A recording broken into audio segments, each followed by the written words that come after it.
Getting into bar fights? On the run with a gun? These HGTV stars needed renovations on themselves.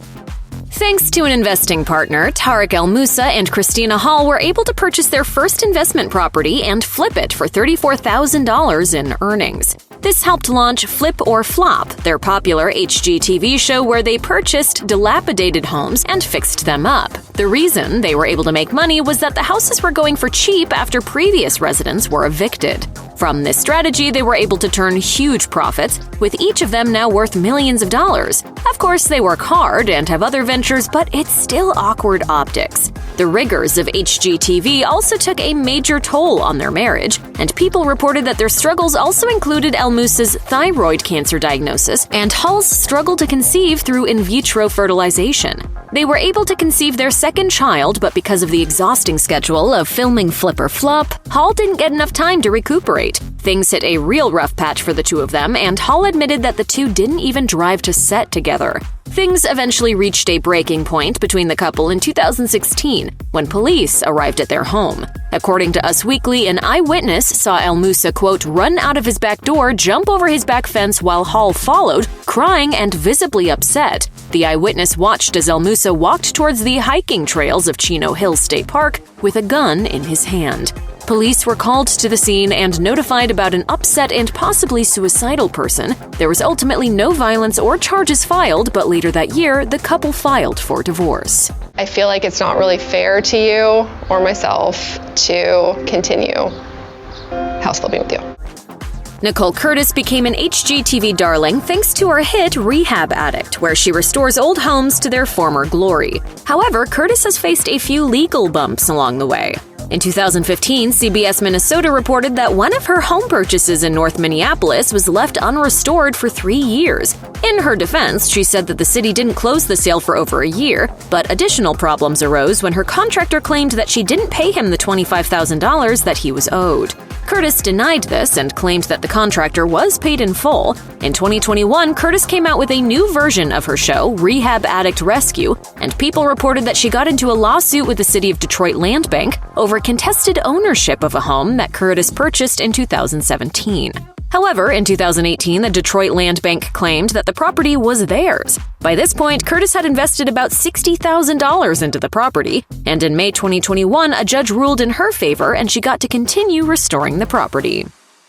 HGTV staple Carter Oosterhouse of the shows Carter Can and Red Hot and Green was accused of sexual misconduct in 2017 by his makeup artist Kaylee Kaminsky. She worked with Oosterhouse in 2008 and alleged that he routinely pressured her to perform oral sex acts on him, using her job to coerce her, she told The Hollywood Reporter. At that point, I was a nervous wreck. I was so worn down from his advances, so I did. Oosterhouse said in a statement to People magazine that he saw the relationship with Kaminsky as consensual, saying, "In no way did I ever feel, nor was it ever indicated to me, that Kaylee was uncomfortable during our intimate relationship. I would have never done anything that I was not sure was mutually agreeable."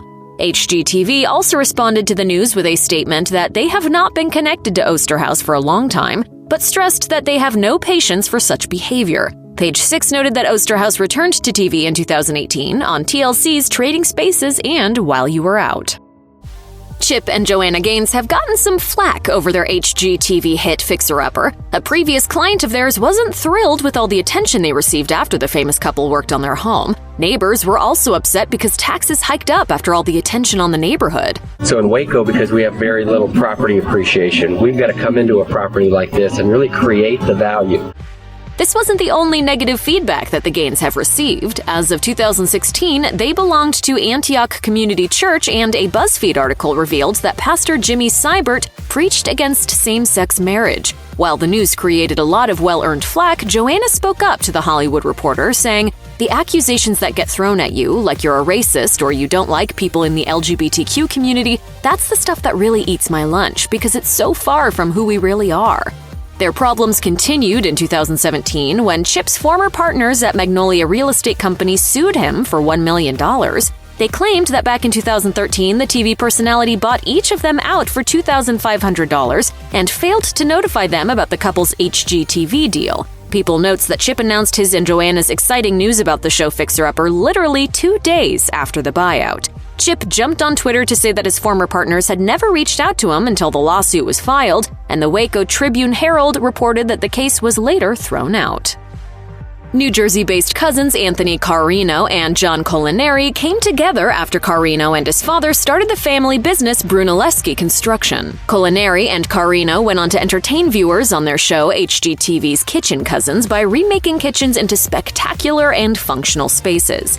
Carrino and Colaneri were sued by former clients Robert and Pang Avery, who purchased a home in 2012 for $1.3 million and hired Brunelleschi Construction to remodel it. However, according to NJ.com, the Averys claimed that the cousins and their company were paid $211,000 but delivered poor workmanship. They were also told that the home passed inspection when it didn't, and Carrino and Colaneri left before the work was completed. Eventually, an arbitration declared that the Averys were to be paid around $850,000. Carrino and Colaneri filed for bankruptcy after this in a strategic move to prevent their former clients from placing liens against them. The lawsuit, however, in no way involved HGTV since this particular renovation job wasn't featured on their show, and Carrino and Colaneri have since come out with numerous subsequent series.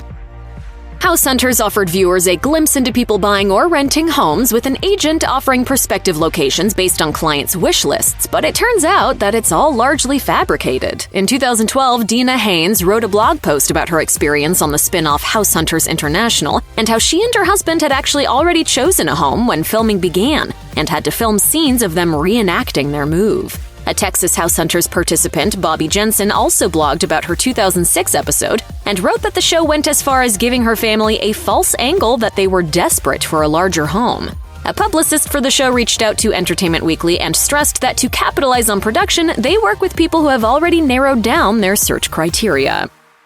Candis and Andy Meredith brought their passion for restoring old homes to HGTV on their show Old Home Love in 2015. The show didn't last, but the Merediths later put out a second show called Homework with Magnolia Network. The series was first available on Discovery Plus in 2021 with a January 2022 TV launch, but the pushback on social media was quick. Negative reviews from several homeowners revealed that the work was poor quality, that they were charged more than the agreed amount. They also revealed that the Merediths didn't follow through with the expectations they established, leading Magnolia Network to pull Homework from their network. They had blown through our entire budget just in demo.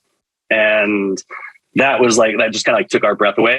The Merediths were clearly upset by the allegations of poor quality work because they posted a lengthy explanation on Instagram and said that they don't negate the feelings of anyone else, but they also flatly denied financial theft of any kind. Homework returned to Magnolia Network less than a week later. HGTV's hit Love It or List It has come under fire in the past. The show features a spirited sparring between designer Hilary Farr and real estate agent David Visentin to see if homeowners will choose a new home or stay in their current residence after renovations. In 2015, however, couple Dina Murphy and Tim Sullivan ended up suing the production company behind Love It or List It. According to the state, Murphy and Sullivan claimed that the HGTV show didn't involve a licensed architect when creating the renovation designs, nor did a licensed agent show them other housing options. On top of that, the couple claimed that the work done by subcontractors was poor quality, and they felt that the $140,000 they set aside for the renovations wasn't used properly. The production company shot back, saying these claims were unsubstantiated and suing the couple for defamation. While the case was in court, Sullivan ended up selling the North Raleigh home. He purchased the property in 2007 for $335,000 and sold it for $570,000. After the sale, the lawsuit and countersuit were dismissed. Jonathan and Drew Scott, the twins responsible for the HGTV hit Property Brothers, have gotten their fair share of attention. In 2016, Us Weekly reported that Jonathan was involved in a bar fight in Fargo, North Dakota. The optics of it looked bad, considering the Scott brothers have a brand that's all about community living and family life. In the brothers' memoir, It Takes Two, Our Story, Jonathan offered his explanation of what happened, writing that the bar closed immediately after their group ordered drinks and security forced everyone out quickly. When a female friend got pushed out the front door, Jonathan tried to go to her and a security guard put him in a chokehold. When Jonathan later spoke to police, they admitted that this wasn't the first time something like this had happened at that bar. That wasn't the only news that broke about Property Brothers. Typical of the world of residential reality TV, the brothers admitted to Pop Sugar that most of the homes they work on are already chosen by homeowners.